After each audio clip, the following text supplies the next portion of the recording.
अब एक और बड़ी खबर, बीजेपी की आज राष्ट्रीय कार्यकारिणी की बैठक है। 2019 की जीत के बाद पहली बार बीजेपी की इतनी बड़ी बैठक होने जा रही है। सुबह 10 बजे पार्टी अध्यक्ष जेपी नड्डा के भाषण से कार्यकारिणी शुरू होगी, जबकि पीएम मोदी का समापन भाषण भी होगा। तो खड़े होकर ताली बजाते हुए एक बार बोलो भारत माता की। जितना काम वाराणसी में पिछले 7 साल में हुआ है, उतना पिछले कई दशकों में नहीं हुआ। मोदी को फिर से एक बार 24 में प्रधानमंत्री बनाना है, तो 22 में फिर एक बार योगी जी को मुख्यमंत्री बनाना है। जो कहा सो करके दिखाया, ये भारतीय जनता पार्टी की पहचान है। 2019 में बीजेपी ने धमाकेदार अंदाज में वापसी की। कमल ऐसा खिला कि विरोधी चारों खाने चित हो गए। इस जबरदस्त जीत के 2 साल बाद बीजेपी की सबसे बड़ी बैठक होने जा रही है। 2019 में मोदी सरकार की वापसी के बाद बीजेपी की पहली राष्ट्रीय कार्यकारिणी में प्रधानमंत्री नरेंद्र मोदी और बीजेपी अध्यक्ष जेपी नड्डा समेत तमाम दिग्गज नेता शिरकत करेंगे। फिर चाहे वो गृह मंत्री अमित शाह हो या फिर रक्षा मंत्री राजनाथ सिंह, वित्त मंत्री निर्मला सीतारमण हो या फिर सड़क परिवहन मंत्री नितिन गडकरी।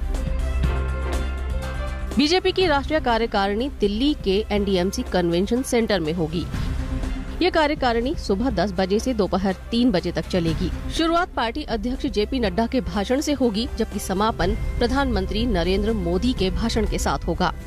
गरीबों के हजारों करोड़ रुपए लूटने वाली भ्रष्टाचार की साइकिल, ये भ्रष्टाचार की साइकिल 24 घंटे अलग से चलती रहती थी।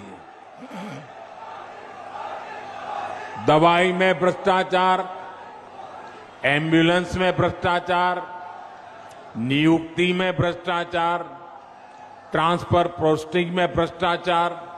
इस पूरे खेल में यूपी में कुछ परिवारवादियों का तो खूब भला हुआ। भ्रष्टाचार की साइकिल तो खूब चली, लेकिन उसमें पूर्वांचल और यूपी का सामान्य परिवार पिसता चला गया। बीजेपी राष्ट्रीय कार्यकारिणी में मेन फोकस 5 राज्यों में होने वाले चुनावों के साथ साथ उपचुनाव के नतीजों, केंद्रीय योजनाओं, गरीबों के कार्यक्रम, कोरोना में कार्यकर्ताओं के काम और 100 करोड़ से ज्यादा कोरोना वैक्सीन पर होगा। कोविड प्रोटोकॉल के कारण सिर्फ राष्ट्रीय कार्यकारिणी, केंद्रीय मंत्री और दिल्ली बीजेपी के पदाधिकारी यानी 124 सदस्य ही बैठक में शिरकत करेंगे। राज्यों के मुख्यमंत्री, प्रदेश अध्यक्ष, राज्य महासचिव और राज्यों के कार्यकारिणी सदस्य वीडियो कॉन्फ्रेंसिंग के जरिए जुड़ेंगे। लेकिन यूपी के मुख्यमंत्री योगी आदित्यनाथ राष्ट्रीय कार्यकारिणी में खुद शिरकत करेंगे और चुनावी फीडबैक देंगे। भारतीय जनता पार्टी ने जो कहा सो करके दिखाया। वह गरीब कल्याणकारी योजनाएं हो या फिर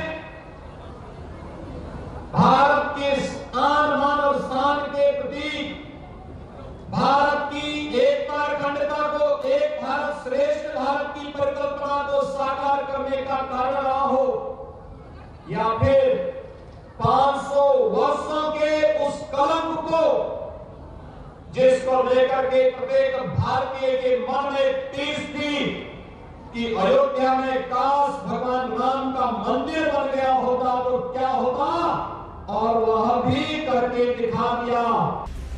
उपचुनावों में बीजेपी को हिमाचल प्रदेश, राजस्थान और पश्चिम बंगाल में जबरदस्त झटका लगा है। जब राष्ट्रीय कार्यकारिणी में तमाम दिग्गज जुटेंगे तो ये हार भी परेशान करने वाले मसलों में शामिल होगी। विधानसभा चुनाव में हार के बाद नेताओं का पलायन भी थम नहीं रहा। उपचुनाव में हार ने पार्टी की मुश्किलें और बढ़ा दी हैं। प्रस्ताव जैसा होता है, प्रस्ताव होगा, राजनीतिक प्रस्ताव होगा। आगे 5 प्रदेश का चुनाव है, उसके बारे में भी चर्चा होगा, तैयारी के बारे में। बाकी कुछ सैद्धांतिक बातें, संगठन के बारे में भी चर्चा होगा। राष्ट्रीय कार्यकारिणी में उपचुनाव में हार और 5 राज्यों में चुनाव पर चर्चा तो होगी ही, पर उन मसलों पर भी नजर होगी जो पार्टी को परेशान कर रहे हैं। फिर चाहे वो महंगाई हो या फिर अपनी मांगों पर अड़े किसान। आज तक ब्यूरो।